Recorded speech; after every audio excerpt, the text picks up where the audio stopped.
ಸನ್ಮಾನ್ಯ B K Hariprasad ಸಾಹೇಬ್ರವರು KPCC ಅಧ್ಯಕ್ಷರಾಗಿ ಅಧಿಕಾರ ವಹಿಸ್ಕೊಳ್ತಾ ಇರ್ತಕ್ಕಂಥ ಈ ಶುಭ ಗಳಿಗೆಯಲ್ಲಿ ಅಪಾರ ಸಂಖ್ಯೆಯಲ್ಲಿ ಲಕ್ಷಾಂತರ ಜನ ಇವತ್ತು ಅರಮನೆ ಮೈದಾನಕ್ಕೆ ಆಗಮಿಸಿ ಅವರ ಒಂದು ಏನು ಅಧಿಕಾರ ಹಸ್ತಾಂತರ ಇದೆ ಅದಕ್ಕೆ ಶುಭಾಶಯ ಕೋರ್ಲಿಕ್ಕೆ ಬಂದಿದ್ದಾರೆ.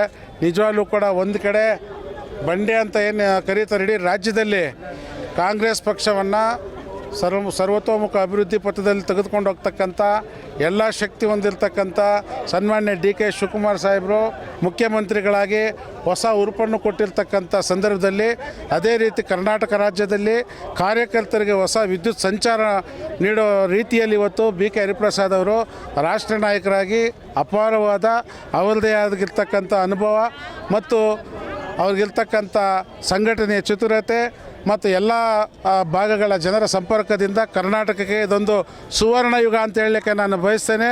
ಖಂಡಿತವಾಗಲೂ ಕೂಡ ಮುಂದಿನ ದಿನಗಳಲ್ಲಿ ಏನು 2028ರ ವಿಧಾನಸಭಾ ಚುನಾವಣೆಯಲ್ಲಿ ಸನ್ಮಾನ್ಯ DK ಶಿವಕುಮಾರ್ ಸಾಹೇಬರು ಮುಖ್ಯಮಂತ್ರಿಗಳು ಮತ್ತು KPCCಯ ಹೊಸದಾಗಿ ಅಧಿಕಾರ ಸ್ವೀಕಾರ ಮಾಡ್ತಾ ಇರ್ತಕ್ಕಂಥ ಈ ರಾಷ್ಟ್ರ ನಾಯಕರಾಗಿರ್ತಕ್ಕಂಥ ಸನ್ಮಾನ್ಯ BK ಹರಿಪ್ರಸಾದ್ ಸಾಹೇಬ್ರವರ ನೇತೃತ್ವದಲ್ಲಿ ಕರ್ನಾಟಕ ರಾಜ್ಯದಲ್ಲಿ 2028ಕ್ಕೆ 150ಕ್ಕೂ ಹೆಚ್ಚಿನ ಸೀಟ್ಗಳನ್ನು ಪಡೆಯುವುದರ ಮುಖಾಂತರ ಈ ಕರ್ನಾಟಕ ರಾಜ್ಯದಲ್ಲಿ ಮತ್ತೊಮ್ಮೆ ಕಾಂಗ್ರೆಸ್ ಪಕ್ಷ ಜನರ ಪಕ್ಷ ನುಡಿದಂತೆ ನಡೀತಕ್ಕಂಥ ಪಕ್ಷ ಅಧಿಕಾರಕ್ಕೆ ಬರ್ತಕ್ಕಂಥ ಎಲ್ಲ ಸಾಧ್ಯತೆಗಳು ಇದ್ದಾವೆ.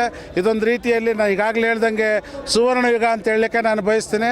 ಕರ್ನಾಟಕ ರಾಜ್ಯದಲ್ಲಿ ಇವತ್ತೇನು ಅರಮನೆ ಮೈದಾನದಲ್ಲಿ ಈ ಕಾರ್ಯಕ್ರಮ ನಡೀತಾ ಇದೆ, ಎಲ್ಲ ಬಹುತೇಕ ಎಲ್ಲ ನಾಯಕರುಗಳು ಸೇರಿ ಇವತ್ತು ಶುಭಾಶಯ ಹೇಳ್ತಾ ಇದ್ದಾರೆ. ಕಾರ್ಯಕರ್ತರೆಲ್ಲರೂ ಅತ್ಯಂತ ಸಂಭ್ರಮದಿಂದ ಇದ್ದಾರೆ. ಎಲ್ರಿಗೂ ಶುಭಾಶಯ ಹೇಳಲಿಕ್ಕೆ ಬಯಸ್ತೀನಿ.